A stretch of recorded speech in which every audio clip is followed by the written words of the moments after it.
my brother. All I know, I've been in it for 19 years, including the 9 months I was in my mother's womb. And I just want to thank him and my mother. I want to thank Big Susie and Debbie Trujillo. I just really want to help bring my father up. I want you guys to stand up and give him the loudest round of applause that you can. Give it up for Gary Kornegay Sr.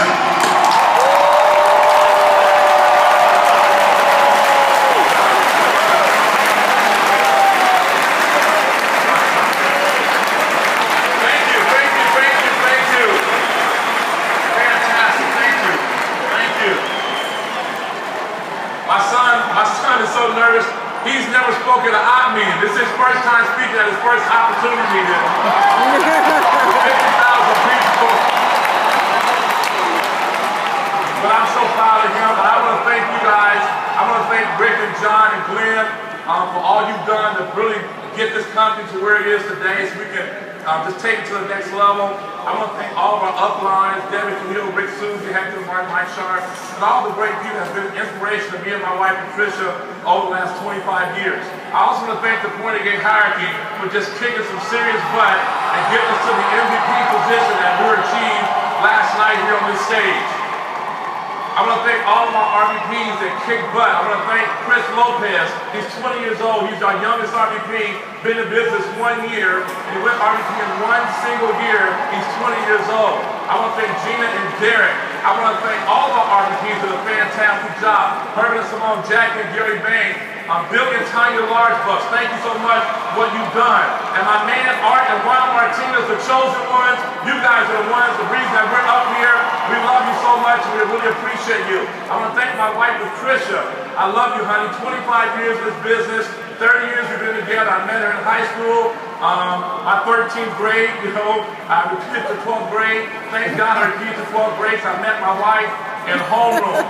We've been together now for 30 years, been married now for 27 years.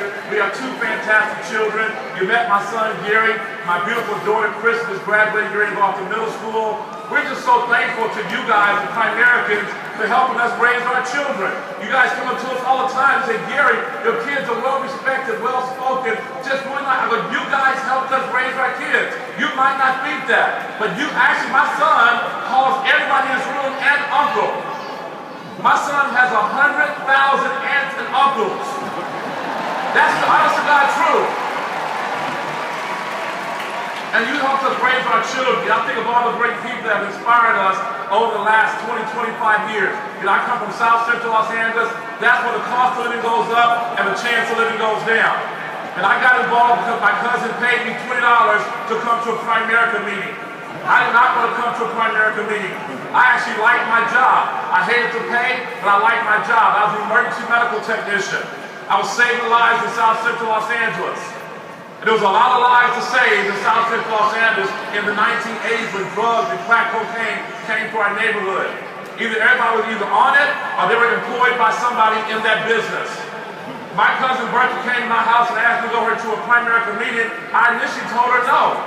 I didn't tell her no to Primerica. I never heard of Primerica. I told her no because she's a full-time evangelist and she was trying to get me to go to church. At least I thought she wanted me to go to church. No disrespect for the church or disrespect to church. My dad was a pastor. My mom was a pastor to this day. I'm a preacher's kid. I've been in church my whole life. I can loan you credit for church. I got all kind of miles and points lined up for God. So I've been in church every Monday, Tuesday, Wednesday, Thursday, Friday, Saturday, all day in church. So my dad said, if you're going to live in my house, you will serve the Lord and you will go to church. So I moved out. And so when Bertha came to my house, asked me to go to a meeting, I thought she wanted me to go with her to a church service.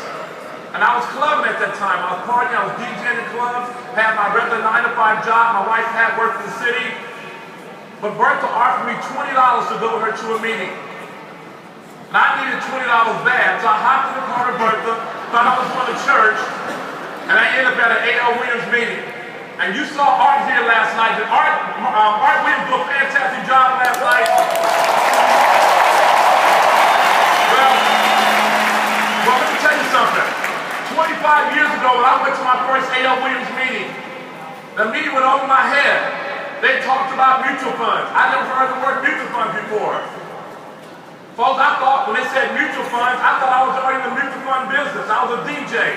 A lot of people having fun. I didn't know they pay stocks. They talked about life insurance. I knew what that meant. Churches, we marry and we bury people, yes or no? So I knew how important life insurance was. But that was not my forte. Let me tell you why I'm here today, 25 years later, a senior national sales director with a publicly traded company. Because a guy named Art Williams, they showed an 8-minute video at the end of that meeting. And in that 8-minute video, Art Williams is walking on a football field. It's a high school football field. And I played football while I was on the team. I never got a chance to play. I'm still waiting to get out there. But I'm going to tell you something. In that video, Art said a lot in that video. And I wish somebody would give me that video. I'd pay you for that video. That video, when I just think about it, I'm driven to tears. But at the end of that video, Art said, folks, don't let anybody tell you can't do anything. In America, the free enterprise system, you can be anything you want to be. He said, we don't care who you are, where you come from, we'll give you a chance to be somebody. He said it just like that. I'm out in this company. I'm joining tonight, because in case that guy dies or quits, the next guy might not be as nice as him, so I'm going to get involved tonight. I didn't have to think about it. I didn't even know where the investigator company. You guys are so smart. You guys invest. I didn't know what investigator company at. I was concerned about Primerica investigating me. I go, I won't check you out if you don't check me out. You understand me? So I got involved that night. And folks, I'm telling you, it's been a wonderful ride. All I can tell you today and inspire you is that you got to get in a position where you go from I wish this will happen, to I hope this will happen, to I know this will happen. See, folks, all my life, growing up in South Central Los Angeles, right? And growing up we weren't rich, we weren't poor, but I wanted better things in life. My parents busted me out. I went to suburban schools. I didn't go to inner city schools. I used to always wonder, what do these kids' parents do? Why do these kids have cars? We're in this stupid yellow bus, and this kid is 16 years old driving a brand new car. What does his parents do? If he's my age, his parents have to be roughly my parents' age. That means they grew up in the same time zone, same era. What does his parents do that my parents don't do?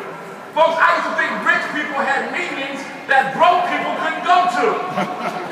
Because my father is a hard worker. My mother is a hard worker. And I used to say to myself, what are their parents doing? I used to think that, folks, in middle school and high school, that rich people had meetings and my mother and father were not invited to them. I used to actually think that. Then I went to a Primerica meeting on a Tuesday night. I said, no wonder rich people have meetings at night.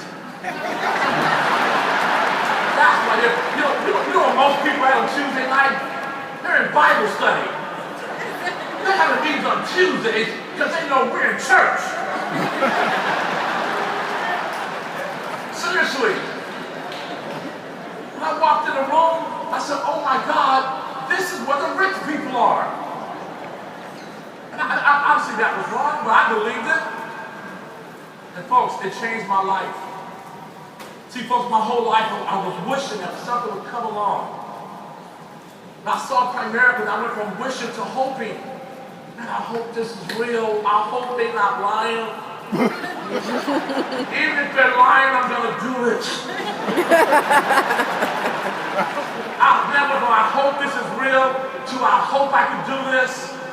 You know, I make up words. You know, I'm a little ghetto. These people are professional. I don't know how to say these big old words. Folks, my first opportunity meeting, they were saying, you can make 6 figures a year here. 6 figures a year here. And he kept saying 6 figures. I go, what the hell is 6 figures? And I was too embarrassed to ask what was 6 figures. I didn't know what 6 figures were. Then finally somebody months later, that's 100,000 a year. I go, why don't you say 100,000? Why don't you say 6 figures? How many people didn't join because they didn't know what 6 figures were? Say 100,000. And folks, I said, I hope this worked for me. And then it went to, I know this is going to work. I go to big events like this, I see all these people, and I go, they look just like me. Oh, this is going to work for me and my family. This is not going to, we don't hope. We're Christians. Faith to see. If you're looking for evidence, baby, the evidence is right here.